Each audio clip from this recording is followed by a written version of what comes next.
So with all the lost episode pastas out there, you would think they would skip a realistic and down-to-earth show like King of the Hill. Well, they don't.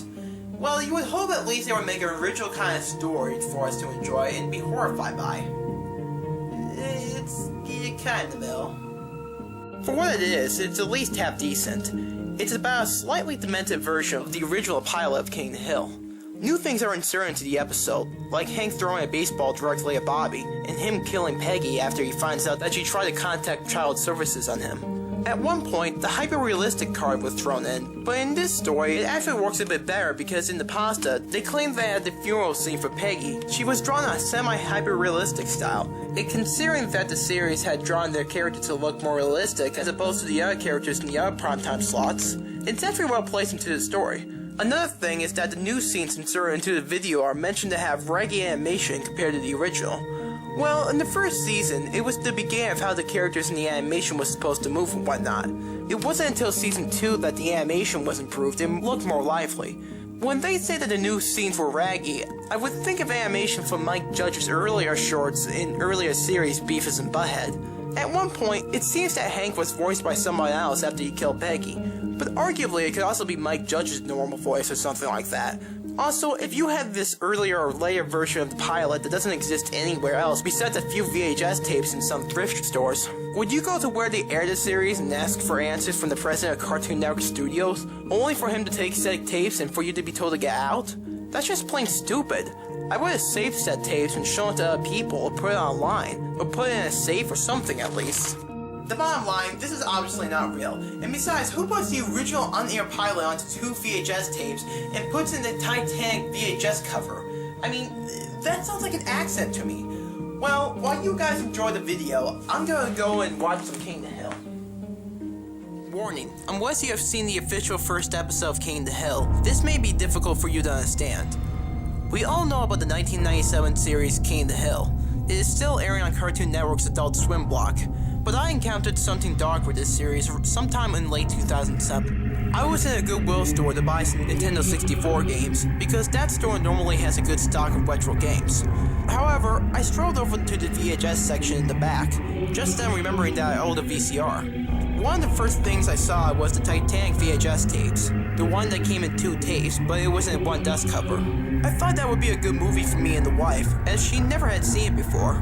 To ensure that the tapes would be functional, I took one of the tapes out of the dual VHS dust cover, only to see something unexpected. It was a VHS tape with a crooked sticker on it. When in Shopee was KLTH S1ER-NR. I inspected the other tape, and it said KLTH S1E1-NRP2. I assumed it was part 2. I did not know why a 22-minute episode took 2 VHS tapes, but I was curious. I bought the 2 tapes for $2.22. When I got home, nobody was there but me. Therefore, I had to take out the painstaking process of uncoiling the stiff coax cables in the bulky VCR. I soon turned the TV to channel 3 and began viewing KLTH S1E1-NR.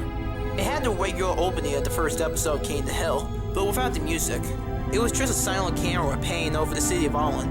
It began normally after that, with Bobby at the baseball game and Hank yelling at him. As we all know, Bobby did not succeed. This is where everything started getting weird.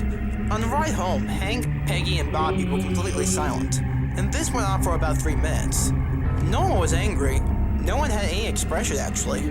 Abruptly, as the family pulls into the driveway, it cut to a scene inside the house. Hank was yelling at Bobby for not giving the 110%. Hank then picked up the baseball and got into a throwing position. At this point, the video quality was getting very scraggly, and the volume level was raised roughly 10%. Hank pegged the ball and hit Bobby's nose. Peggy was seen in the background crying, and Hank simply told her to shut the hell up. Bobby immediately kept his nose and ran out of the room, crying the whole way. As Bobby was in the bathroom checking his nose, a social worker came to the door. Peggy greeted him as Hank sat on the sofa, relaxing as if nothing happened. From this point, the colors began to look more like the real episode. The scene with Hank telling the social worker off played as it did in the real episode. Suddenly, the scene from the officially aired episode cut to another scene, which was not from the real episode. It was a scene with more ragged video, yet the audio remained the same. This scene depicted Peggy sitting on the phone late at night, most likely contacting child services to tell them about how Hank purposely threw the baseball at Bobby. Hank suddenly walked through the doorway. He was in his bathrobe and had no glasses. He grabbed the phone. "Who the hell is this?" Hank yelled. "This is the Department of Child Services," was the response. Hank's face quickly turned red. He then slammed the phone back on the wall.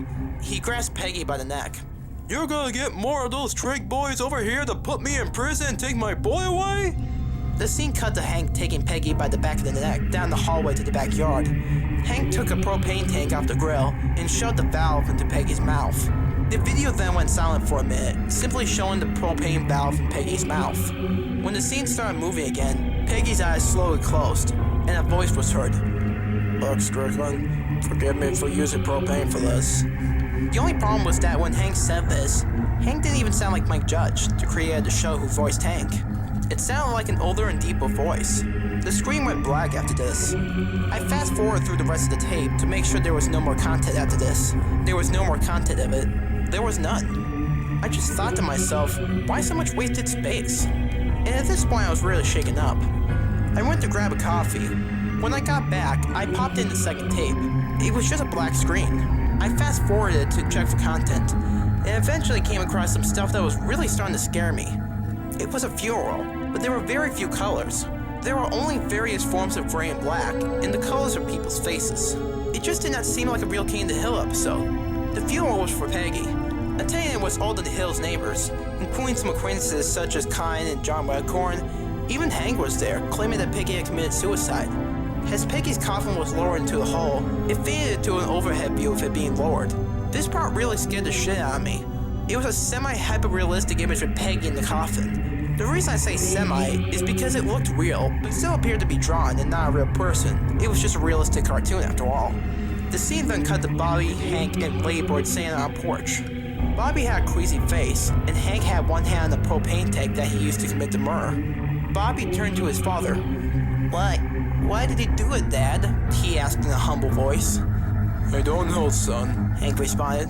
He almost sounded like he was crying. He then stood up and walked inside, leaving Bobby and Ladybird, who were still on the porch. It once again cut to a very dull scene, with nothing but black, gray, and skin colors. It then cut to a scene that literally made me sick to my stomach.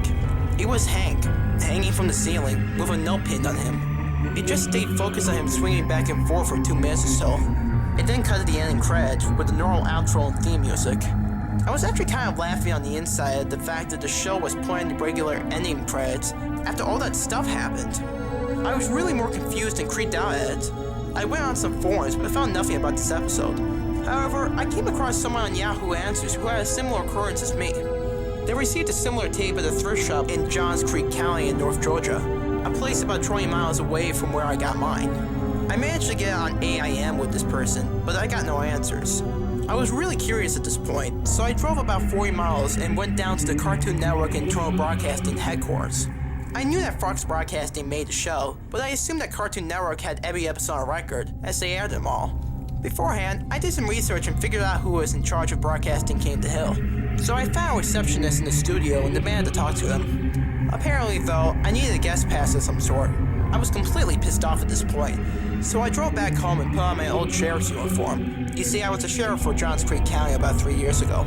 I went back, and although it was unlawful, I used my badge to talk to him. When I got into his office, he was just sitting at his desk talking on his phone. I walked up to him, threw the tapes on his desk, and demanded answers. He dropped the phone immediately and grabbed the tapes. I followed him to another office on the other side of the building. There was a small safe in this office. He opened it up, put the tapes in and locked it. He then told me to leave. I did not want to act like a sheriff anymore because I did not want to get in trouble with the law, so I left. I got home and flipped on the TV. Adult Swim was on, and I was relieved to see a real episode of King of the Hill. To this day, there are only 2 copies of this episode on 4 tapes that I can find anything about on the internet. One of them I assume is still locked up in Cartoon Network Studios. You may possibly come across more of them in thrift shops throughout the Southeast.